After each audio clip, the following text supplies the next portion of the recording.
we just have a couple of things that we wanted to also bring up. In Ireland, and this is a very significant development, the Irish Prime Minister, Micheál Martin, on Wednesday finally declared that Israel is committing genocide in Gaza. Ali, why don't you walk us through why this is why this could have a significant impact and what it means. Yeah, well, let's take a look at his statement first in the Dáil, the lower house of the Irish Parliament. Children are being slaughtered. Innocent civilians have been slaughtered. There's no one in this house should be looking for a pat on the back, and no one in this house should be seeking some sort of moral superiority over others in this house. And please, the focus through the chair, the focus has to be relentlessly on the policies of Prime Minister Netanyahu and the Israeli government, made up of extreme far-right elements who are committing genocide in Gaza right now. And that, as far as I can tell, is the first time a Western government, a member state of the European Union, has declared clearly at the highest level that Israel is committing genocide in Gaza. There have been statements from other government officials in Europe suggesting that Israel might be committing genocide or genocidal acts, but I didn't find anything that rose to this level. Really, I think a statement of government policy that Israel is committing genocide in Gaza. And this is really significant. I was in Ireland last week, so I witnessed firsthand the incredible energy and activism and solidarity throughout Ireland, which is what led to this. Let's be clear about that. Yeah. If the Irish government could get away with not acknowledging this genocide, they would continue to do that. But that has become an untenable position for them because of the pressure from people across Ireland. The significance of this is that when a government declares that genocide is taking place anywhere in the world, and that government is a signatory to the Genocide Convention, as Ireland is, Ireland has ratified that convention like most countries in the world, it invokes a legal obligation to act. The Article 1 of the convention states, quote, that the contracting parties, that means the states that have ratified it, confirm that genocide, whether committed in time of peace or in time of war, is a crime under international law, which they undertake to prevent and to punish. So I've had, I posted about this earlier on, and I said that this was very welcome, and I had a little bit of pushback from people saying, oh, but this Irish government is still stalling. And in fact, yesterday, they voted against a bill introduced by Sinn Féin, one of the opposition parties in Ireland, which would have prevented the Central Bank of Ireland from participating in any way in the sale of Israel bonds. And the government opposed that, and they gave sort of the typical excuses that this would somehow violate EU law. But the point here is not about the intentions or the sincerity of Micheál Martin or Simon Harris, the foreign minister, as individual politicians. The significant thing here is that the Irish state has now made a declaration that Israel is committing genocide, and therefore its obligations under the Genocide Convention now attach.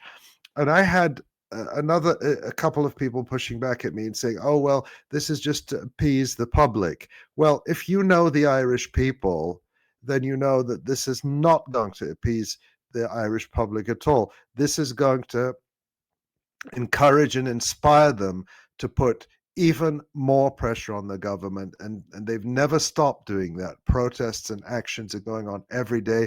There was another big protest in Dublin yesterday. There are protests all over the country all the time, with clear demands that words are not enough, that Ireland now has to act on that in a number of ways. One we talked about last week when I was in Dublin, and we had that wonderful interview, that discussion when I was with Abu Bakr uh, about the Occupied Territories Bill. That's one. Another one is people are demanding again that the Central Bank of Ireland not take part in sale of Israel bonds. People are also making other demands on the government. And I think now that Ireland is the first sort of Western EU state, although Ireland is officially neutral, I don't think anyone is under any illusion that as a state, it's not sort of under the US wing, especially with the use of Shannon Airport by the Israeli military to ship weapons and troops around the world. And that's another demand, by the way, that Shannon Airport be closed off to those sorts of military flights and weapons transfers. This really sets a precedent for all other Western countries. It's historic. I can't think of another occasion where any Western government has declared at this level that Israel is committing genocide at any time. I mean, Palestinians have said from the beginning that Israel is committing genocide from the time of the Nakba. It's taken this long for a Western government to acknowledge it. Full credit to the people of Ireland. Such a declaration is not an end in itself. It is the platform from which to demand that Ireland and other countries fulfill their obligations under the Genocide Convention. And now that is a clear legal obligation of the Irish state. So what I want to say to all our Irish friends is thank you for pushing your government to do this. They wouldn't have done it without your pressure in the streets every single day, without your visible, loud, unflagging solidarity with the Palestinian people. And if you could get them to do this, kicking and screaming, they didn't want to do it. They resisted until now. If you can get them to do this, you can get them to do much more. So keep it up, and thank you. And just like a quick reminder of what it means to declare something, to recognize something as genocide under the terms of international legal obligations. I mean, back when Ansar Allah and the Yemeni armed forces began their humanitarian intervention in the Red Sea, it was because of them working in accordance with their obligation to international law when it comes to genocide. What could and what should Ireland and the rest of European states do at this point materially? Right. The Genocide Convention says that states who have signed it and ratified it undertake to prevent and punish the crime of genocide, but it doesn't say how they should do that. So it doesn't explicitly include or exclude military action, but certainly military action would be, excuse me, legal under the Genocide Convention.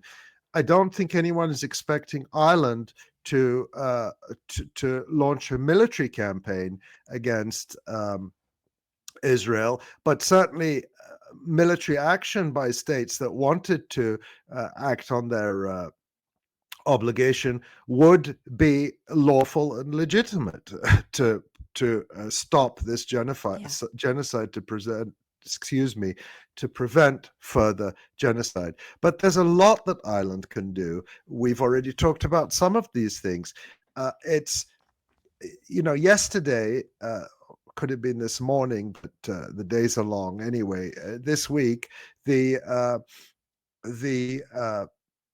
High Representative, basically the Foreign Minister of the European Union, Kaja Kallas, made a statement strongly condemning settler violence against Palestinians in the occupied West Bank. Well, the settlements are getting bigger and stronger. And in fact, Israel announced it's planning 22 new settlements in the West Bank today.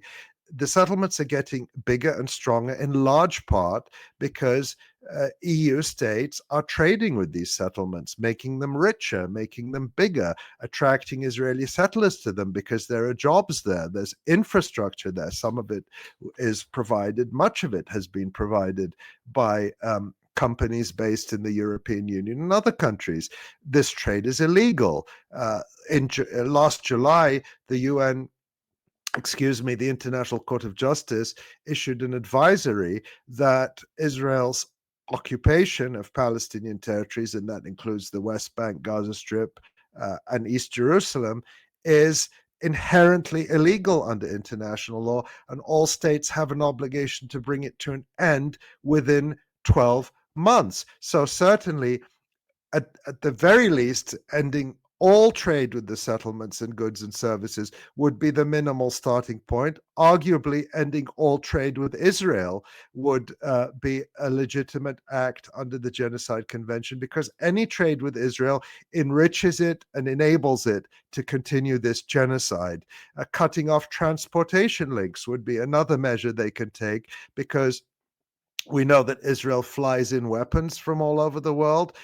We know that people like Edan Alexander leave their home countries, just as Edan Alexander left his home country of New Jersey to participate. He came before the genocide started in Gaza, but he came to help enforce occupation, oppression, and siege on Palestinians and to advance settler colonialism. So cutting off transport links, again, to starve the Israeli economy of the resources it needs to continue this genocide, and to reduce the means for people to come and volunteer and participate in the genocide. As we've just heard, the Israeli army can't get enough recruits, so they should be. Israel has an incentive to try and find more people from around the world. Cut off those links. Cut off diplomatic ties. Cut Israel off from the SWIFT banking system so that money can't be transferred to Israel to be used to support genocide. We know that so-called charities based in the United States raise large amounts of money that is sent to settler groups and terrorist groups that murder Palestinians or that participate in settlement construction and strengthening. And in that context, Palestinians are murdered and oppressed in the West Bank. And all of these things can be done. The EU is bragging that they just passed the 17th package of sanctions against Russia, and they have not imposed a single sanction on Israel in all this time. They announced last week, we talked about this, a so-called review of the EU-Israel Association Agreement, which enriches and strengthens and enables genocide. What that review should be done by now. I mean, my goodness, every EU government is criticizing Israel in one way or another, even if they're not going as far as Ireland. I don't think anyone can argue that Israel is abiding by the human rights clauses of that agreement. So why have they not acted? And they won't act until they're pressured. And the lesson from the people of Ireland is that pressure works and has to be escalated.